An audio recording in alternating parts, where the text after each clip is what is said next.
Hey everybody, thank you so much for tuning in to another one of my interviews here at Clay Clark's Reawaken America convention here in Branson, Missouri. And right now I'm with Jeffrey Prather.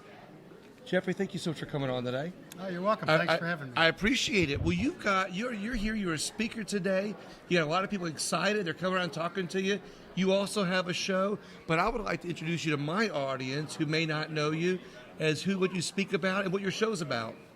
Well, I was privileged to be one of the first speakers this morning, and I was also at the first Freedom and Health, got to speak at that, so I just already spoke. But basically, I am a retired Special Operations soldier, served in psychological operations and Special Forces. Then I was a DIA, Defense Intelligence Agency, intelligence officer, so I was dual credentialed simultaneously. And then I was also a DEA, Drug Enforcement Administration special agent, and I got targeted became a whistleblower, and now I'm a chaplain, a teacher, and a truth teller, and I do that on my show, which is the Prather Point on Tuesdays and Thursdays, live at 1 p.m. Arizona time. I have Monday and Wednesday show at 5 Eastern time on American Media Periscope, and I have a live show on Brighteon TV at 10 a.m. on Friday mornings. You get a lot of coverage, I'm noticing here. Well, I just stopped teaching in my martial arts school, which has been going for 32 years. I've been doing martial arts since I was 10. That must be why you look so young. That's it. That's right. So can you talk about what conflicts you participated in? I know you might have done the details of what you did, but... No, that's fine. So I was in the Army in the 80s under Reagan, a great time to go in.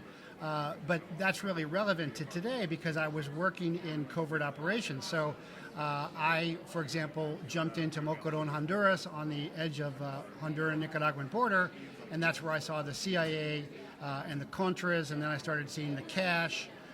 And then I switched over to the DEA in 1990, so I saw both ends of this covert operation, and basically the cash, the CIA, the cocaine, and the Contras built the Clinton cartel of death, sponsoring that in Mena, Arkansas. And so I'm used to seeing covert operations. And so what I have seen since 2020 is covert operations run against the American people. And so that's really a lot of what I talk about. I don't really talk about politics very much, but I talk about how our government was betrayed by traitors and infiltrated by a variety and array of enemies, Chinese nation state, big tech, big pharma, and how January 6th was a covert operation. There were clearly covert operators there. So that's mainly what I focus on. In other words, you talk about a lot of things that some people would call conspiracy. And I say that for this purpose because I'll have listeners, they'll email me, they'll call me and say, that's that conspiracy talk. And I always say, look, where there's smoke, there's fire. I repeat that over and over again. And sometimes it takes people like you to bring out their own personal stories to kind of open some eyes. Because sometimes when you just lift the corner of that rug up and you see a little dust in there, you can almost figure that when you lift the rest of the rug up, there's going to be more dust under there. Is that something that you could talk about or expose? Yeah, certainly, because what happened with me was I was extraditing. I was a senior DEA special agent, and I was extraditing the first Sinaloan cartel leader, Miguel Caro Quintero, brother of Rafael, who tortured and murdered our agent Kiki Camarena, which is a very infamous event. There's lots of movies and books about it. I got called to active duty for the Second Gulf War to the DIA, the Defense Intelligence Agency. While I was gone, my informant was kind of left hanging. So he decided to sue the DEA administrator. And so I got called over from the Pentagon to DEA headquarters across the street. And I said, I can't sue for the $5 million State Department reward. But we did leave him hanging, and the head of the DEA then destroyed the case.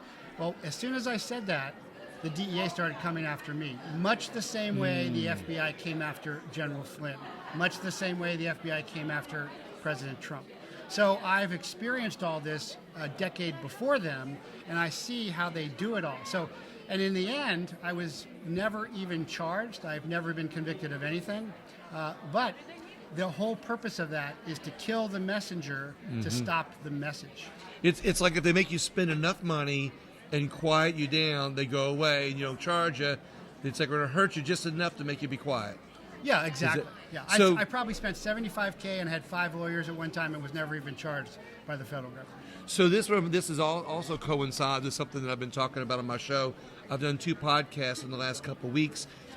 We have a lot of military personnel in jail that were, I would say, wrongfully convicted under prior rules of engagement.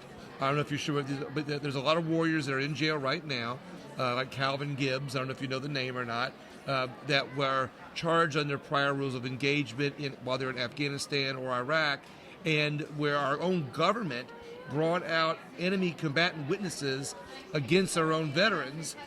Brought back Iranian people on the Iranian terrorist watch list, flew them over to America to testify against their own soldiers. And when I did these interviews, I asked the question, I said to these people I was interviewing, why in the world will our own government do this to our own people? And so in that example, analogous to your example, do you find the same thing, that here you are serving your country, but yet people in our own government were working against you or are mad that you uncovered things? Yeah, that's exactly true. And I'm friends with, for example, Jeremy Brown is a retired Special Forces Green Beret that saw the FBI came to his house prior to January 6th, so that means it was a planned operation, a covert operation, wanted him to lead a group like the former Marine Epps did. He declined and outed them on video, and then they arrested him, and he's still sitting in jail. So yeah, what has happened is through espionage, our government has been infiltrated. That's what I was talking about in my speech today. And the overt spying program of the Chinese government is called the Thousand Talents Program, where they've taken over our medicines, our scientists, our schools, everything except direct kinetic warfare. Because the only thing special about the Chinese is they didn't want to make the same mistake that the Japanese and the Nazis made and try and take us on kinetically, head-on, violently. Because the world has never seen the equal of the American warrior. And when we are unleashed, we always win. But we're rarely unleashed. But so they decided to do the doctrine of unrestricted warfare. And unrestricted warfare means everything except kinetic. So, for example, Hunter Biden seduced, addicted, and then extorted. That's so that they could get to Pedo Joe, as I call him, or the doubles, because most of the time, not clones, but doubles. Look at the earlobes and the eye color. There's lots of doubles. So that's for control. And the same thing with Pelosi, the same thing with Schiff. All of them have been bought and paid for. So that is espionage. And then that allows sabotage. That allows the corruption of elections, election steals, all of that to happen. Do you think that they have enough people in government, the Chinese have been able to pay off or get enough people groomed to be in our government to be able to operate covertly within our government? Yeah, they aren't being paid off. They're just employees. Well, I do, but that is now changing. So, back a decade ago when I was a whistleblower, there were only a couple of us in Fast and Furious. There were the ATF agents, my friends John Dotsman, Vince Cefalo. Now, recently did a speech for a whistleblower group, and now there's over 300 FBI whistleblowers. So the tide is turning, and we are winning, and we will win this. As many people are here at this Clay Clark event, I think America's waking up. Yes, they are. And with good people like you on the air, and hopefully they'll tune into your show now, I think they'll get even more informed and get even more woken up. Would that be the way to say it? That's a good way to say it. I'd rather woken up than woke.